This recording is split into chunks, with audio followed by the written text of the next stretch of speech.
Well, the jury's no longer out. It is official. Iran can hit any part of Israel at any time of the day. That means they can hit the Knesset, they can hit Netanyahu's house, they can hit the nuclear weapons base at Dimona, they can hit any Israeli airbase, any concentration of Israeli forces. There is no longer any question about that. Iran's missile technology is simply world class, and certainly more than a match for the misnamed Iron Dome.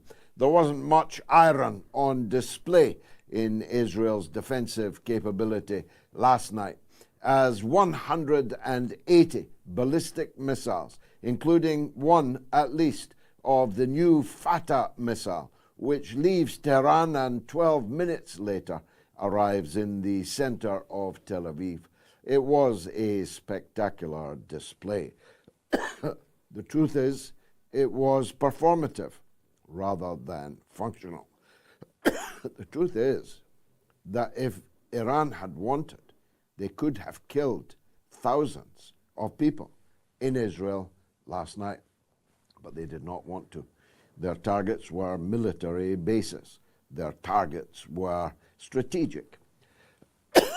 There is no question that Israel is no match for Iran. That, on the face of it, introduces a new equilibrium in Middle East politics, the likes of which has never been seen before. The United States tried to bring down Iran's weapons, but they singularly failed to do so. They fired 12 of their very best anti-missile missiles, and they all failed. So we now have a situation so dangerous that it is almost incalculable.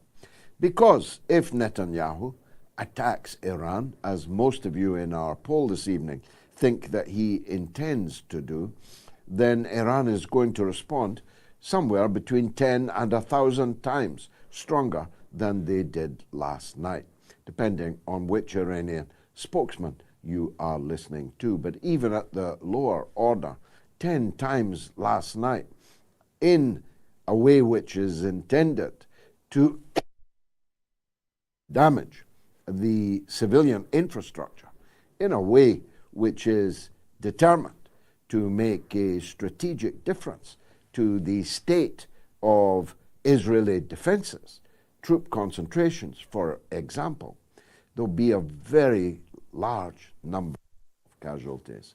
And then, if Israel responds again, it's almost certain that we'll be in all-out war in the Middle East. It's a moot point whether we're in all-out war right now. After all, the Palestinians are being slaughtered in huge numbers. The Lebanese civilians are being slaughtered in huge numbers. And just like in Gaza, in Lebanon, 70% of the casualties so far have been women and children. But Hezbollah is turning out to be more than a match for the Israeli invaders too. One who thought that the cold-blooded murder of Hassan Nasrallah, the leader of Hezbollah, would lead to a collapse in morale or a collapse in fighting force on the part of the movement that he built over 32 years and designed and created effectively. Anyone who thought that there would be a collapse of morale, collapse in ability of their fighting forces now knows differently. Somewhere between 8 and 80 Israeli soldiers have been killed today in the first field, the first forest of the south of Lebanon. And almost all of them are young men. They're not quite the 18 of the famous Vietnam-era song, but they're no more than 22 or 23, and that includes the officers. A captain, a 23-year-old captain, was one of the first to fall.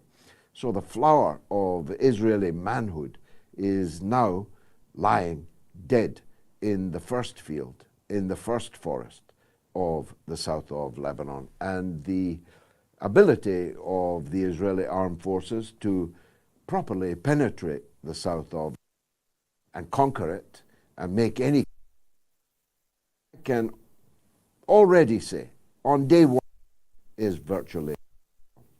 The truth is, Israel can only bomb people. Israel can only kill women and children. When it comes to man-to-man fighting on the territory of the country that they are invading, they are a complete fail. And I predicted this before it happened, and I don't think you need my predictions anymore. You won't see it on the mainstream television, but you will see it on social media. It is now undeniable that the Iranian attack last night was a stupendous success and has changed everything utterly, just as it is undeniable that the Israeli invasion of the Lebanon so far is a complete failure. What I'm more interested in is the performance of the Western governments. Now, the United States and the United Kingdom say they do not support an Israeli attack on Iran. Of course, they could be lying. It's quite likely that they are lying. But they could also be telling the truth, because they know that events may very well become uncontrollable thereafter.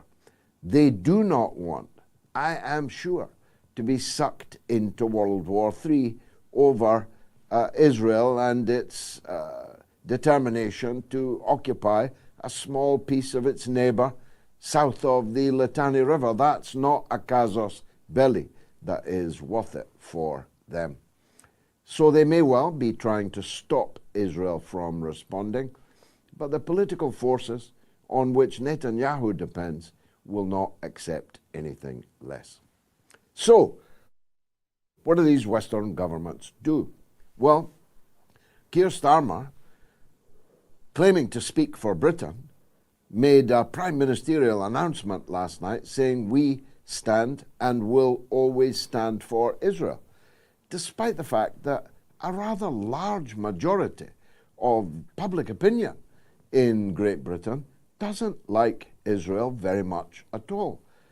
There's only 16% of the British people who define themselves as supporters of Israel.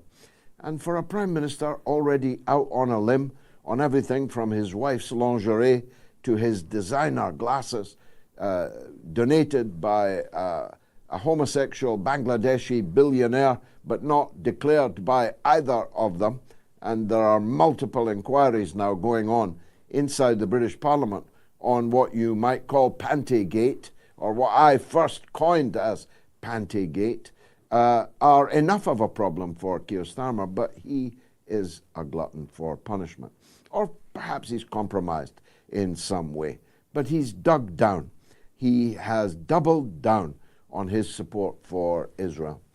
And he says, not me, that the British Royal Air Force was involved last night trying to defend Israel, in which case they didn't do a very good job, but in which case they have now made themselves belligerents in this conflict in Lebanon, in this conflict in Gaza, and now the conflict to come with Iran.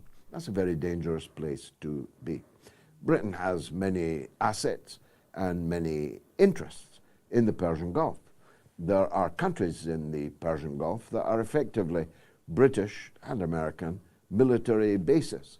They are now in very severe danger if the balloon fully goes up. The Royal Air Force Base in Cyprus, in Akrotiri, is now a legitimate target for Iran. If Iran's action was legal, and I have not yet seen anyone dispute that it was legal, an act of self-defense for multiple egregious offenses committed against them by Israel, if it was a legal action and Britain took the side of the illegal belligerent in the exchange, then Britain has made itself a legitimate target for retaliation by Iran. That's a very uncomfortable place for British people to find themselves in, especially when they don't much care for the third party, Israel, for whom it's all being done. But what does it do to the American presidential election? Is it the last waltz? I merely mention waltz because I saw J.D. Vance, metaphorically speaking, put to bed Tim Walz, a hapless fool of a man, in the vice presidential debate last night. I think that the current state of affairs makes a Kamala Harris presidential victory simply impossible. I see no path to victory for the Democrats in the midst of all this. It was bad enough during the Gaza genocide, but now we've got a Lebanese genocide and a war with Iran on the horizon. How does a party which depends on the votes of the minority ethnic communities, depends on the votes of students, depends on the votes of activists, depends on the votes of Muslims, of Arab Americans, in order to win a presidential election? How can it now happen? I personally know 80,000 Lebanese Americans in the town of Dearborn alone. Do you think any of them are going to be voting for Kamala Harris?